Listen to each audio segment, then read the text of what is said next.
La Roma in emergenza totale, l'Inter vola sulle ali dell'entusiasmo, all'orizzonte però ci sono gli incontri europei che possono distogliere un po' l'attenzione da una sfida che invece ha bisogno della massima concentrazione perché l'Inter di questi 3 punti ha assolutamente bisogno. Analisi totale su Roma-Inter con la nostra preview, gara della 34esima giornata di campionato in cui si affrontano tutte le 6 squadre in lotta per gli ultimi 3 posti disponibili in zona Champions League, alle spalle di questo Napoli, fresco campione d'Italia, a cui facciamo i complimenti per il trionfo, per la vittoria dello scudetto. Amiche ed amici passioniteristi, innanzitutto ben ritrovati in questo nostro episodio di oggi, format in cui presentiamo nei dettagli proprio questa partita. Questa volta andiamo oltre perché avremo ospite un esperto di Casa Roma che ci ha fatto una grande panoramica e un bel punto della situazione completo sulla situazione delicata che sta vivendo in questo momento la Roma, e quindi ci permetterà di andare ancora meglio nei dettagli appunto di questa partita. Alla fine invece aggiungerò io delle considerazioni sull'Inter e quindi anche le chiavi di questa partita e come l'Inter può vincere e deve vincere questa partita. Prima vi invito ad iscrivervi al canale se non l'avete ancora fatto, clic sul tasto iscriviti, lasciate anche un bel mi piace se ritenete interessante questo format che vi portiamo in vista della partita. Vi condivido anche la classifica così abbiamo tutte le informazioni complete, classifica dove il Napoli ormai ha raggiunto quota 80 punti e quindi lo scudetto aritmetico irraggiungibile per la Lazio che segue al secondo posto con 64 punti, la Juventus a quota 63.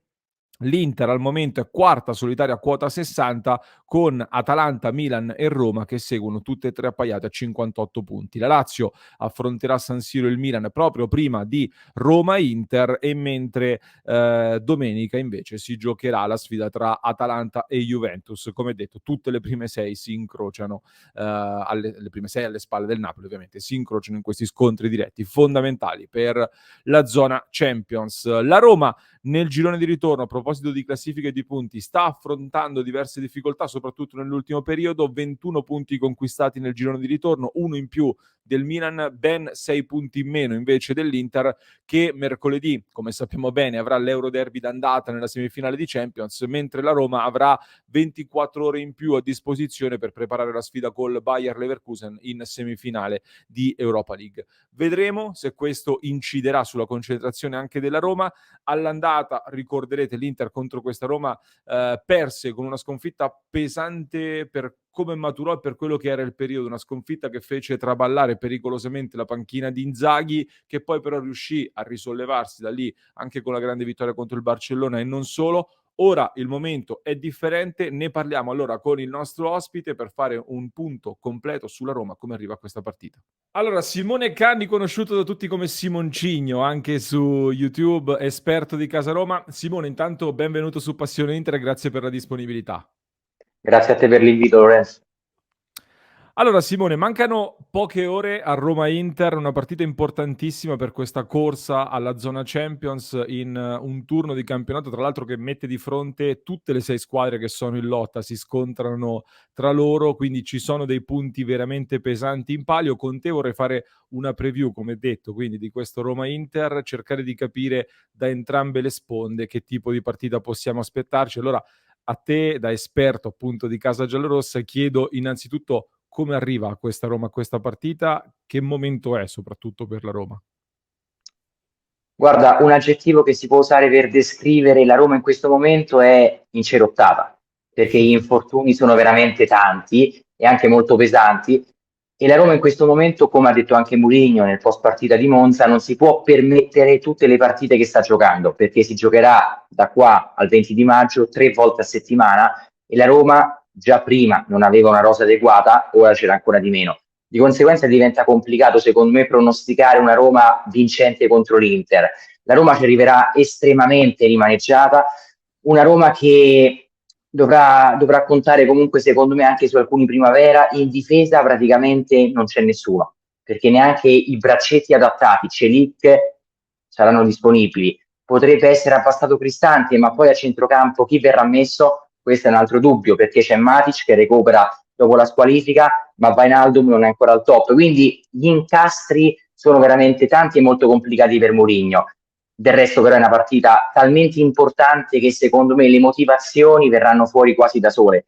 perché per la Roma è quasi l'ultimo treno per la Champions tramite il campionato, poi c'è sempre la Coppa. E quindi secondo me, nonostante tutto, ci proveremo, però è tanto tanto complicata. Lo sarebbe stato a prescindere, dato l'avversario, però in questo momento con la Roma, che fra l'altro è anche in crisi perché obiettivamente 2 punti in 3 partite, 2 punti su 9 disponibili sono pochi, e considerando anche l'assenza è tanto tanto complicata. Ecco, dicevi giustamente, hai toccato vari temi e tra poco te li farò approfondire. Dicevi adesso, però parto dalla fine, i 2 punti conquistati nelle ultime 3 partite, una Roma che ha perso un po' di quel vantaggio che era riuscita ad ottenere. Al di là, evidentemente sta pagando le fatiche dell'Europa League, dicevi tu anche della rosa, non all'altezza magari di reggere a questi livelli per tutte le competizioni. Eh, Oltre al discorso delle assenze, è subentrato qualcos'altro secondo te? C'è stata qualche altra difficoltà che appunto ha fatto perdere questi punti alla Roma in questo momento? Secondo me l'unica difficoltà che può essere subentrata è il pensiero rivolto comunque all'Europa League, esattamente come l'anno scorso, se ci si ricorda la Roma come si è comportata da fine aprile in poi, ecco la Roma ha un po' accantonato, messo da parte il campionato per andare dritta sulla conference e vincerla, e alla fine l'ha vinta. Quest'anno si sta verificando più o meno la stessa cosa, che unita a questa serie di infortuni cui siamo andati incontro sta complicando il tutto. Poi io ho un'idea un po' particolare su questo, ovvero che a Roma c'è un pensiero dominante che è quello di ora il campionato mettiamolo da parte e concentriamoci soltanto sull'Europa League. Vinciamo queste 3 finali, di fatto, 2 semifinali e una finale, e vinciamo la Coppa. Magari, io dico magari, ovviamente, non potrei essere più d'accordo, però il fatto di giocarsi tutto sull'Europa League, secondo me è un errore, uno, non da Mourinho, e poi un errore che la società non può comunque tollerare, perché un conto è l'anno scorso in cui tu o vincevi la conference, quindi andavi in Europa League, oppure alle brutte se arrivavi settimo, che era il minimo comunque sindacale, giocavi la conference, non facevi un grande passo indietro. E invece quest'anno si rischia che o vai in Champions se vinci l'Europa League, oppure rischi di giocare la conference o stare fuori da qualsiasi cosa. E se io da tifoso posso anche dire corro il rischio, io come società non posso. Quindi la Roma comunque queste partite le deve prendere non come se fossero finali, di più. Secondo me il campionato va onorato fino all'ultimo perché, uno, c'è la questione Juve che non si sa come finirà. La Juve potrebbe anche essere esclusa comunque dalle coppe, un quinto posto potrebbe tornare utile per la Champions. E poi perché, ti ripeto, la Roma con tutte queste assenze, l'Europa League è complicata. È complicata, il Bayer Leverkusen è una squadra che è in crescita, in Germania sta andando bene. Ci sarebbe eventualmente una finale contro o la Juve o il Siviglia, che nonostante tutto resta una specialista dell'Europa League. Il campionato resta troppo importante per abbandonarlo, però secondo me un pensiero che anche i calciatori hanno fatto è quello di stiamo tirati, comunque siamo contati, se dobbiamo dare più importanza a qualcosa la diamo all'Europa League. Ecco, questo è un bel punto di contatto anche con alcune delle dinamiche che ci sono e che ci sono state in questo momento in casa Inter. È un discorso che risento molto anche da quest'altra parte della barricata. Hai già parlato degli acciaccati, sono arrivati ulteriori aggiornamenti su El Shaarawy che purtroppo ha avuto un infortunio abbastanza importante. Gli facciamo un in bocca al lupo ovviamente di pronto recupero. Dovessi quindi disegnare, in questo momento mancano ancora diverse ore, poi ci saranno sicuramente degli ulteriori aggiornamenti, una probabile formazione che ti aspetti sabato, come potrebbe essere la Roma in campo? Io penso che comunque Mourinho non voglia cambiare all'ultimo schema, quindi si rimarrà col 3-4-2-1. Penso ovviamente Rui Patricio in porta, difesa a 3 con i due centrali comunque superstiti, quindi Bagnez e Mancini, con Cristante a fare comunque il centrale proprio dei tre, a centrocampo Matic e suppongo Bove perché non credo che Wijnaldum ce la possa fare, a destra credo Zaleschi, a sinistra Spinazzola anche perché sono gli ultimi rimasti, Karsdorp per rotto, Celic è squalificato, davanti Pellegrini e poi Abram, sicuramente credo, almeno Abram, e poi il trequartista è un'incognita, potrebbe giocare Tahirovic, potrebbe cambiare modulo, potrebbe, non lo so, quel trequartista è il nodo più spinoso in questo momento, il nodo che verrà sciolto all'ultimo, un po' come ha fatto Mourinho contro il Milan. Nessuno si aspettava che la Roma si sarebbe presentata con 2 punte. L'ha fatto all'ultimo, ha cambiato comunque idea e ha messo 2 punte. Penso che quel trequartista verrà proprio deciso all'ultimo minuto, non so che cosa si inventerà, però lì la Roma è veramente in emergenza perché non c'è nessuno. Su Dybala quindi gli spiragli sono veramente pochi. Non credo ce la faccia e non credo sinceramente che anche se dovesse, diciamo, recuperare, Mourinho lo vada a rischiare prima dell'Europa League. Chiaro, chiaro. Beh, questo lato Inter è chiaramente una buona notizia, vista anche la ferita dell'andata, sicuramente. Ma appunto è difficile fare delle previsioni in questo momento, visto anche che dobbiamo delineare bene la formazione, quelle che saranno le scelte di Mourinho. Ti chiedo però che tipo di partita ti aspetti quindi dalla Roma, se ti sei fatto un'idea, viste anche le ultime prestazioni, a cosa deve prestare attenzione l'Inter, secondo te, in modo particolare?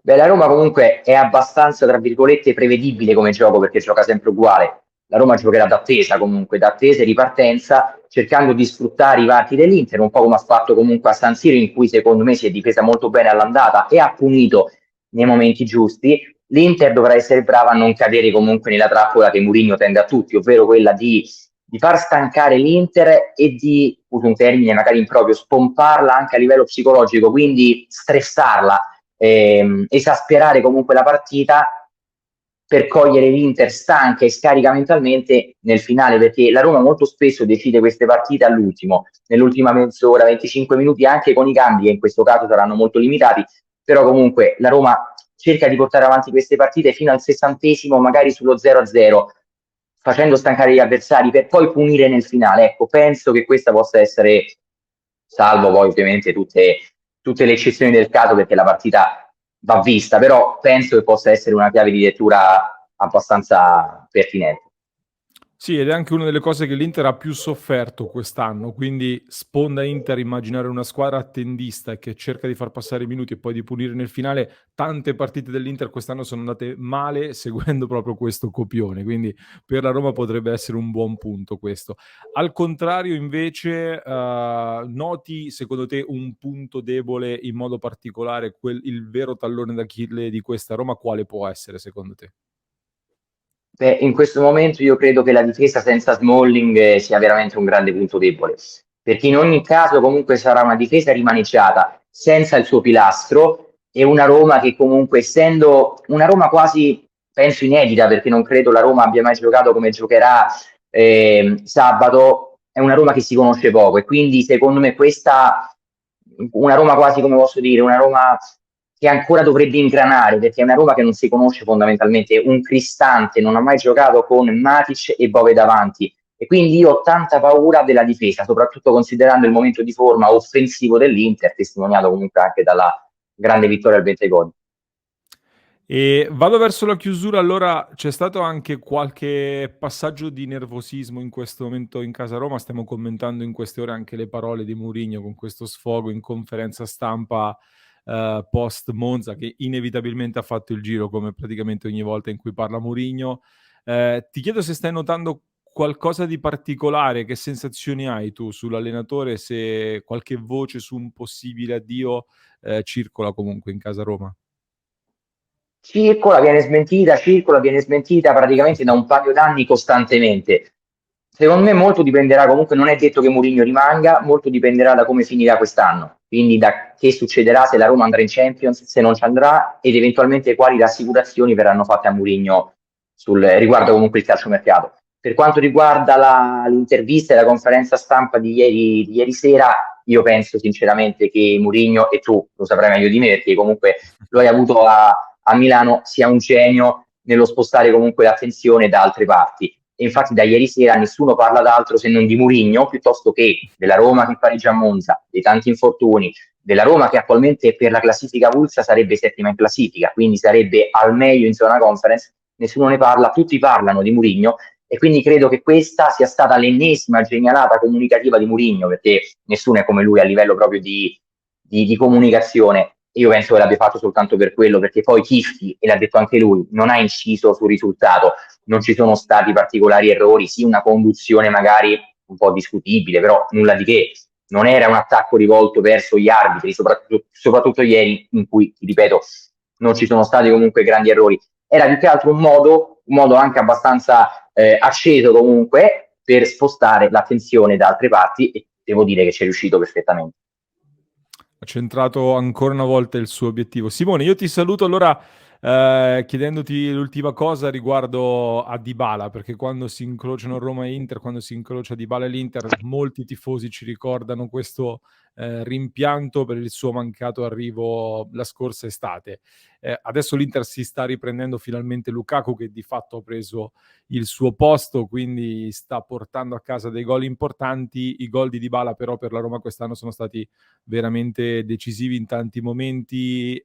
Che giocatore è stato per la Roma fino a qui e quanto sarà importante, ecco, in questa volata finale? Dybala è fondamentale, anche se secondo me, io ho sempre detto che se dovessi costruire una nuova Roma, sono soltanto due i giocatori che non leverei mai, che sono Smalling e Matic. Dybala poi è quello che dà estro, comunque che dà fantasia all'attacco, che ti cambia anche la partita, è successo tante volte, quindi è un giocatore che resta fondamentale.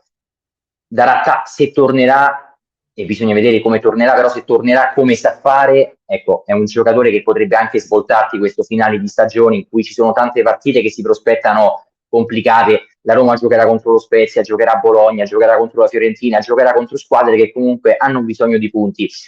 Un Dybala, magari anche contro difese chiuse, è sempre fondamentale proprio per aprirti queste partite, per sbloccartele, comunque per farti prendere punti. Dybala è un giocatore che secondo me è imprescindibile comunque in questa Roma, ed è soprattutto in questo momento di crisi, di penuria offensiva, l'unico giocatore che veramente può inventarti quella giocata e cambiarti partite che si mettono male, ed è successo recentemente comunque contro il Feyenoord nel ritorno di Coppa. Mi è piaciuta la tua chiamata su Smalling e Matic, due giocatori di grande esperienza. Spesso si critica il fatto di andare a prendere giocatori un po' in là con gli anni, poi noi lo stiamo vedendo all'Inter anche tra l'altro con due ex romanisti come Mkhitaryan e Dzeko. Mkhitaryan soprattutto sta salendo in cattedra in questa seconda parte di stagione, stanno facendo veramente la differenza, perché l'esperienza comunque conta, e poi quando i giocatori sono forti e basta, non c'è carta d'identità che Esattamente. tenga. Simone, io ti ringrazio per il tuo punto sulla Roma, molto approfondito, ci hai fatto già una bella panoramica sulla partita. Grazie a te Lorenzo, grazie per l'invito e un saluto a tutti i ragazzi che ci hanno seguito. Grazie allora a Simoncigno, vi lascio il link in descrizione per seguire il suo canale, vi invito ovviamente ad andare a seguirlo. Chiudiamo adesso invece, come dicevo, con un'analisi quindi sulla nostra Inter. Qualche rotazione a livello di formazione è prevista, nonostante col Verona comunque il risultato abbia permesso di gestire le energie, soprattutto nel finale di gara. Su passioneinter.com troverete tutti gli aggiornamenti in tempo reale, quindi vi invito a seguire il nostro sito per essere sempre aggiornati 24 ore su 24. Al momento, nel momento in cui sto registrando, gli unici indisponibili in casa Inter sono Gosens e Milan Skriniar. D'Ambrosio ha avuto un leggero affaticamento nella gara contro il Verona, sarà valutato fino all'ultimo, ma non è niente di grave né di preoccupante. In porta quindi si prepara il ritorno di Andrea Onana, così come in difesa tornerà Darmian insieme a De Vrij e Bastoni. Al momento mettiamo questo, anche se poi sappiamo bene che alla fine Inzaghi ad Acerbi non rinuncia praticamente mai, quindi teniamolo in ballottaggio, anche se io credo personalmente che un turno di riposo ad Acerbi potrebbe far bene. A destra scelta quasi obbligata con Dumfries, visto che su Bellanova Inzaghi sembra puntare poco anche in questo momento. Di Marco a sinistra, in mezzo invece potrebbe rifiatare Çalhanoğlu questa volta, quindi Barella, Brozovic e Mkhitaryan, che tra l'altro è anche uno degli ex di questa partita. In attacco ormai sembra consolidata questa alternanza delle coppie di attaccanti e quindi Lukaku è pronto. Con lui potrebbe esserci nuovamente Correa, secondo le notizie che, ripeto, abbiamo in questo momento in cui sto registrando. Teniamo aperti comunque anche qui vari ballottaggi. Diffidati Dumfries, Mkhitaryan ed Acerbi, che quindi in caso di cartellino giallo salterebbero per squalifica il prossimo turno contro il Sassuolo, proprio dentro il doppio Euroderby, in quella settimana che vivremo molto calda tutti insieme. Sulla base anche di quelle che sono state le informazioni preziose, quindi che ci ha dato Simoncigno, che partita mi aspetto e che partita farà l'Inter secondo me?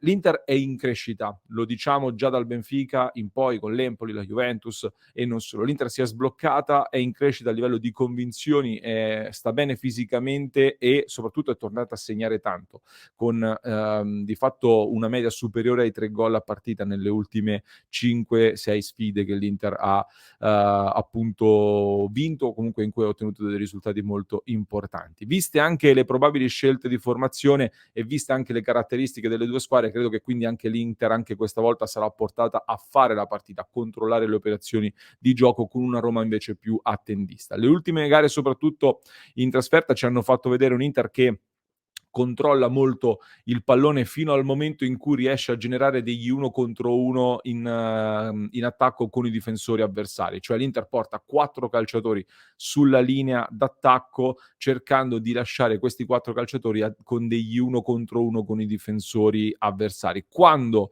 si riesce a trovare questa situazione qui, a quel punto scattano delle manovre offensive che sono praticamente automatizzate ormai, e l'Inter riesce in questo modo a generare un buon numero di pericoli con tanti uomini, quindi portati in area di rigore.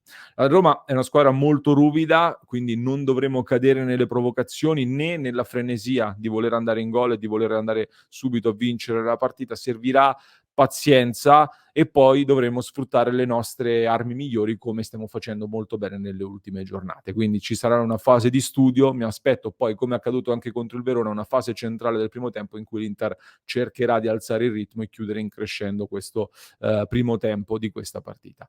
3 possono essere secondo me le chiavi decisive per vincere la partita. Condivido la lavagna tattica e la leggo per chi ci sta seguendo in podcast. Con le maglie rosse abbiamo messo la Roma, con le maglie gialle invece l'Inter in versione da trasferta. Intanto un giocatore decisivo, un giocatore da cui prestare attenzione secondo me sarà sicuramente Federico Di Marco sulla corsia sinistra, che sta vivendo un periodo positivo dal punto di vista della forma e non solo, e sta mettendo in seria difficoltà praticamente tutte le avversarie dell'Inter con il suo movimento che segue 3 direzioni molto spesso. Sulla corsia sinistra in tandem con il braccetto di sinistra a generare delle situazioni in cui mettono in mezzo e quindi triangolando possono mettere in difficoltà il braccetto, creando degli spazi per gli attaccanti oppure per andare al cross. Questo è il primo movimento che sa fare molto bene in collaborazione con Bastoni, ma anche con Acerbi. Il secondo movimento spesso va a buttarsi dentro nello spazio quando l'azione si velocizza, come vedremo anche tra poco, e quindi viene a generare una situazione di superiorità numerica e, come è accaduto con la Juventus, può andare anche al tiro in gol, oppure molto spesso adesso sta svariando su tutto il fronte, anche andando a prendere ogni tanto il posto dei centrocampisti. In ogni caso credo che soprattutto se dovesse giocare Correa, che verrà molto a giocare tra le linee in verticale alle spalle di Lukaku e del terminale offensivo, Di Marco spesso andrà ad occupare questa casella dell'attaccante e col suo movimento, partendo dalla corsia, accentrandosi verso il centro come ha fatto molto spesso, darebbe lo spazio a Bastoni per inserirsi e andare al cross, e quindi genera un po' scompiglio soprattutto contro una difesa come quella della Roma, che è in emergenza e praticamente inedita. A maggior ragione, vista questa difesa in emergenza e inedita, occhi puntati secondo me anche su Barella, uno dei calciatori più incisivi soprattutto in questo momento. Ribadisco, per me c'è un Inter con e un Inter senza Barella che funziona in maniera differente, e Barella è un elemento sicuramente in più. L'Inter sta utilizzando sempre di più, soprattutto nell'ultimo periodo, un meccanismo quasi automatizzato che si innesca quando uno degli attaccanti viene incontro a giocare, che sia Lukaku, che sia Dzeko o Correa. Quando l'attaccante viene incontro a giocare, se c'è lo spazio con Brozovic, che sarà sicuramente marcato dai 2 trequartisti o dal trequartista più una delle mezzali, cercheranno di creare un filtro per bloccare Mkhitaryan e Brozovic come palleggiatori bassi, quindi qui bisognerà essere chirurgici nell'uscita e abili nell'attendere il momento giusto per innescare il varco in cui da Brozovic, che dovrebbe essere il regista, il pallone raggiunge l'attaccante. Su questo movimento scatta tutto in automatico in pochi secondi, con l'attaccante che serve Mkhitaryan che si propone, o comunque la mezzala a sinistra, e Barella dall'altra parte che va ad inserirsi cercando di sfruttare lo spazio che l'attaccante avrà generato, perché inevitabilmente il difensore, che potrebbe essere Cristante, cercherà comunque di accorciare sull'attaccante. In questa situazione qui Barella spesso si trova o da solo con la possibilità di andare al tiro, oppure comunque con la possibilità di innescare il passaggio per l'altro attaccante o anche per lo stesso Di Marco che dalla sinistra si aggiunge. È un meccanismo che l'Inter sta utilizzando sempre di più e che contro questa difesa, quindi che ha qualche difficoltà e che sarà un po' in emergenza, l'Inter dovrebbe sfruttare anche per diciamo calcare la mano appunto su un Barella che è in buona condizione e dal punto di vista numerico sta servendo un buon numero di gol e assist. Attenzione poi a Mkhitaryan. Mkhitaryan sarà un giocatore chiave con il suo grande lavoro che sta facendo nel recupero palla, soprattutto in posizione molto offensiva.